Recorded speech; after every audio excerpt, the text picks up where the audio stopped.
Being the first to climb a mountain has always seemed very exciting to me. Climbing for me is totally creative. It is an art form. It's quite a complicated game. I'm going to panic, it's going to feel absolutely horrible, and it's harder to keep your composure. I think what happens with mountaineering and expeditioning is that it gets under your skin and you can't quite shake it off. What if we actually didn't just push that a little bit harder and take it to our limit? Wouldn't we be forever sort of dissatisfied? Because that's where all the interest is, in going where no one's gone before.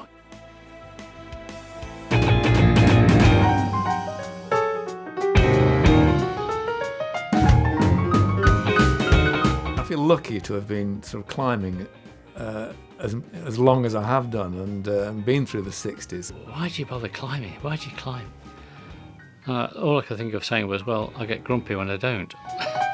We savoured our moments and driving around in old vans and Mostly hitchhiking. I mean, I didn't get a car till I was about 26. kipping and dossing here, there and everywhere. And Luckily, one of the lads had his father's old tow rope, so we used that with the sort of grit embedded in your hands and the lichen and smelling it. And I mean, the excitement was intense in those days. You know, it was a real hothouse atmosphere, really. I remember Pete Crew and Pete Hutchinson's The Down Empire. You know, we all had early duvets. say, right, Pete, I want a sleeping bag. I don't want it to weigh any more than 1.5 pounds. But I want it to keep me warm in, minus 20. He started off manufacturing them in this sort of chicken hut down near Broadbottom, which I stayed in for a few months. The world was opening up. Things which had seemed impossible before, suddenly they were there to be taken. First of all, expanding to the Alps and then to the further ranges and actually going to the Andes and to the Himalayas. The Atlas Mountains, Tibesti Chad, Turkey and Iraq and Hindu Kush and all that. It was a sort of nomadic existence. We felt we'd arrived. I don't know why I got into big wall rock climb, must I? I had this crazy thing about seeking out the biggest overhangs. Somehow I was trying to see if I couldn't come to terms with the exposure, but I never really could. If you get to know somebody who is really good, you perform much, much better. And Doug Scott, he was a very good climber. I just knew that he had done a very difficult route on the Chimay West. I always was able to meet the best of the best. It was Scott, later on it was Messner.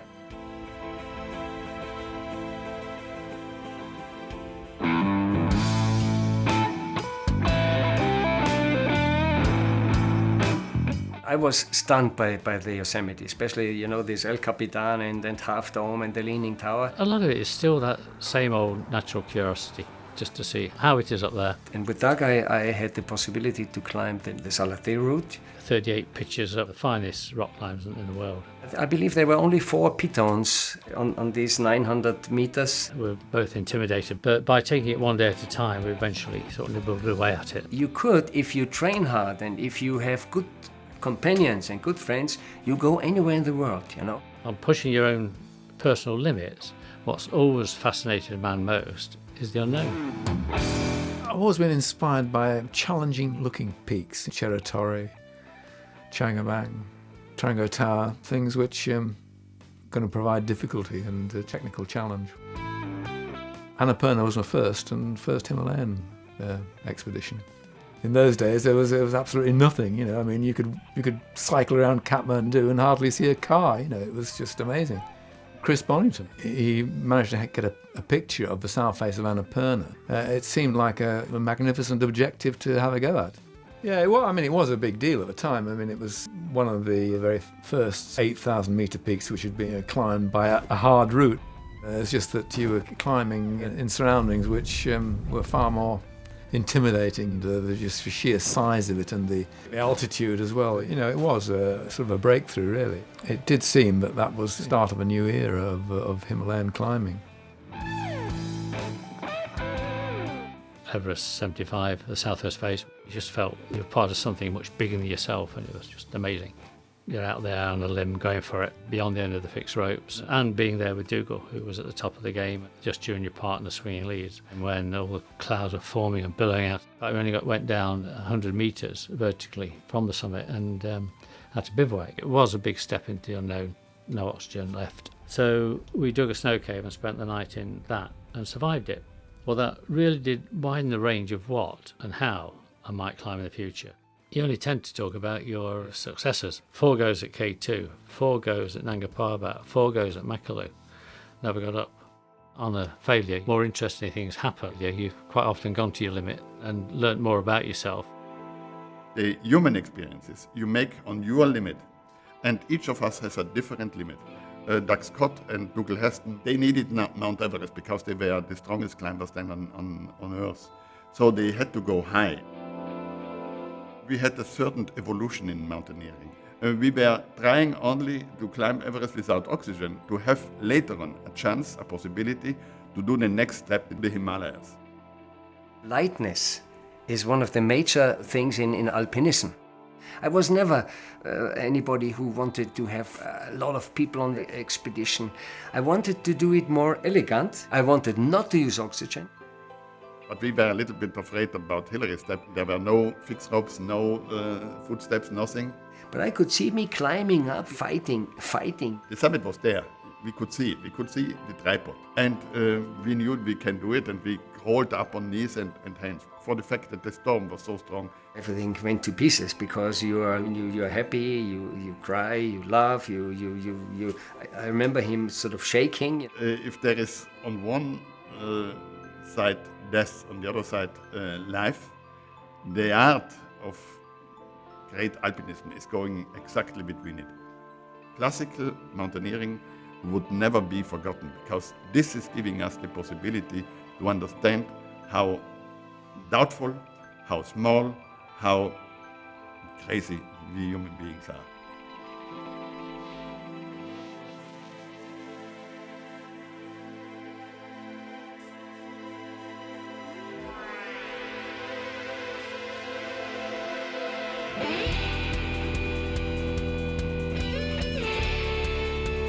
To me, it's just that ongoing love affair. I fell into it as an adolescent and never fell out of it, even though it nearly killed me. And I think it was definitely my mind willing this puny body to do what it didn't want to do. And that's very rewarding, and we all have it in us. Anyone can do it. It's just whether you actually make the decision to do it. You've got everything going against you to make a successful ascent. The wind had unexpected effects. It blew across your mouth, it blew into your face, and you couldn't breathe properly. The only way I eventually managed to catch my breath was to stick my head into a crevasse. We spent 7 days pinned down in the ice cave on the low Lar, unable to get out because of the high winds and the really cold temperatures. And when eventually the weather cleared a little bit, we could hardly walk. We'd reached our limit. I suspect that if we'd pushed further and higher, somebody would have died. These are probably some of the worst conditions that man has had to survive on Earth. The challenges were changing very, very rapidly, and we were part of a revolution to move onto these steep faces, to climb them what was called Alpine style, starting at the bottom and continually ascending these routes till we reached the summit. And it was humbling as well, I remember going, the Olga 2 trip. Bang, you're suddenly floored with the Himalayas. I found that desperately hard, thinking I've got everything to relearn. That this pure style had a right to exist in a way. Broad Peak, first 8,000 metre. That calm hour on the summit with perfect weather, seeing the curvature of the earth all around us and everywhere, and that was something. It was like being in space.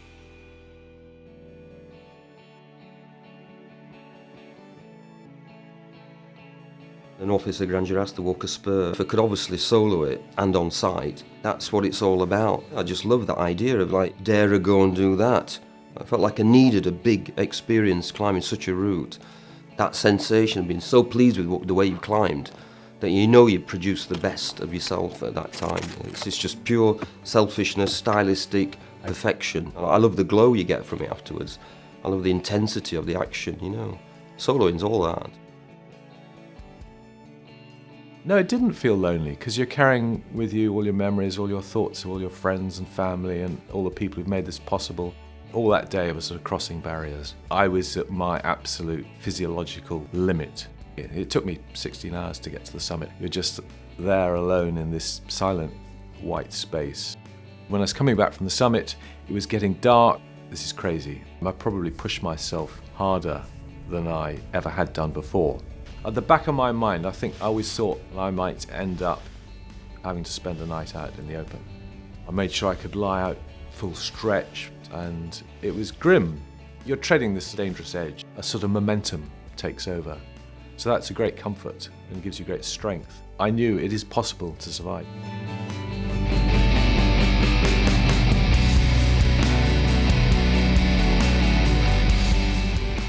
I think it keeps giving, adventurous stuff that is, and I do it mostly probably to put myself in touch with myself actually. It's a sense of freedom, it's the freedom to wander, to travel, to try and be creative. What a surprise, we had a great day, a big buzz amongst my friends. I thought, well, yeah, this is really neat, sharing something. I suppose we all are all escapists, aren't we, in a sense? It was the moment of truth. We were taking off into the void. We knew not where we would end up. We knew not what would happen to us. It was a very stressful moment. It was a wonderful moment too.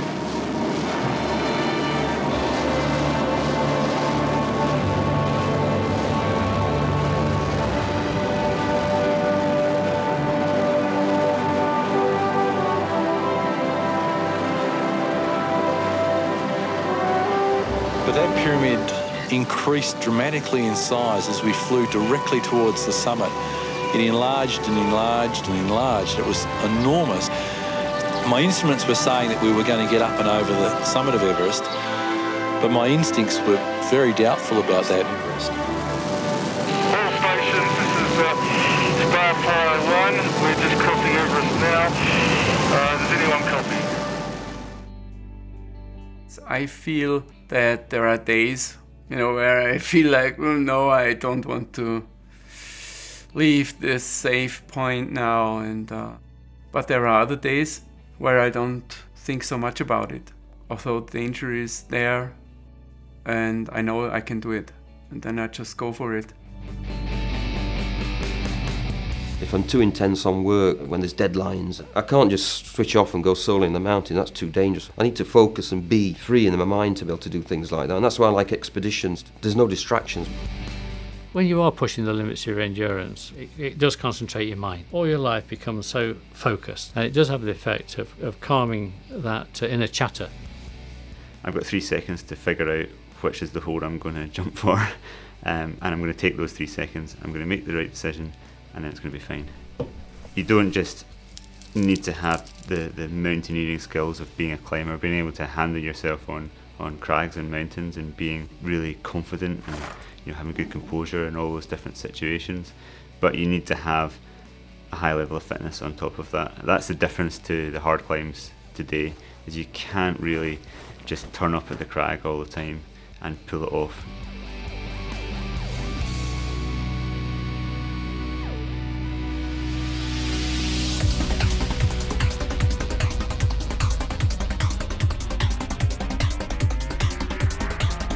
Physical difficulty, right at my limit. Psychological, can't get away with falling off, risking your life. Perfect climb for me. It's a game of moving one body part at a time, never getting ahead of yourself, always staying really, really in control. You've got this interaction when you're climbing. You're trying to understand one rock type or one type of terrain. It's like ice or snow or rock, so you gain knowledge and understanding of it until you become expert at it. Nice one. I want to be nowhere else but here, right now, and then you do it, and it just feels really perfect. Yeah, follow the scene, Dave. The more problems I come up against, the more I kind of lean into it. But at the same time, that's what's got me up all the hard routes that I've done, for sure. Risk has its own value for its power. The escapism of climbing has its own value in simplicity.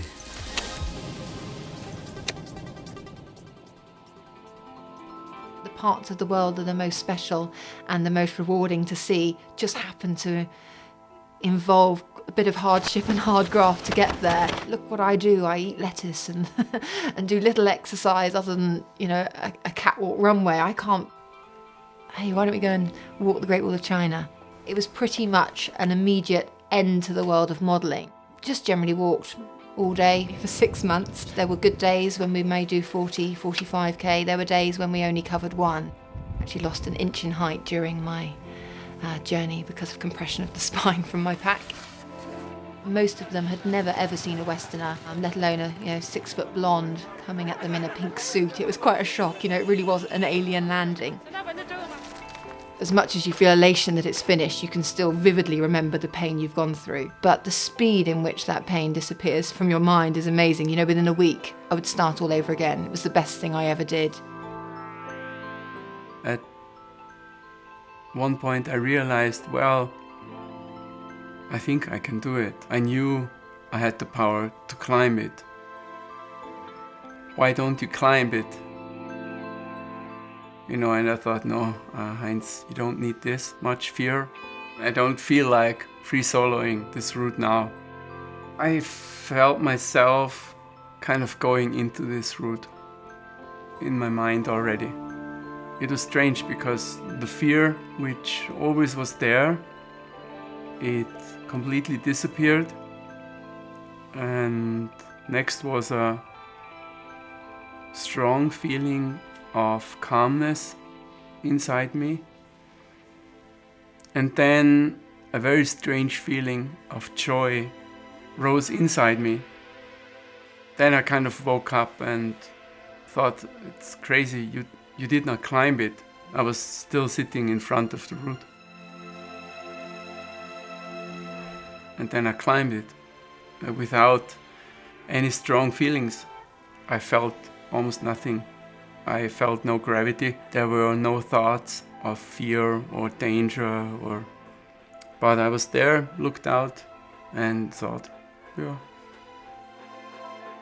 Where you suddenly realise that this is it, the next sort of 5 seconds you're either going to do this amazing climb and you feel the pressure of that, or you're going to take this big fall. The mountain, to me, never has been an enemy, never. The mountains let me live.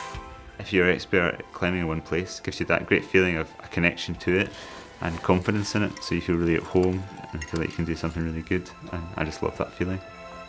There are also all these other hardly known mountains. There are many peaks in the Himalayas that have not even had a second ascent or even a first ascent. There are whole areas of Antarctica that are still unexplored. You stay sharp. I just miss it if I'm not doing it, I've got to climb, Just got off safely. I just stayed in the tent and savoured the moment, feeling clear-headed, feeling my strength come back, feeling so much at peace with myself. I just don't think there's any better feeling than that. Each generation has the chance to reinvent climbing. You have to find new approaches, and there is still everything there to invent and reinvent climbing. Classical alpinism, in touch with creativity, will never die.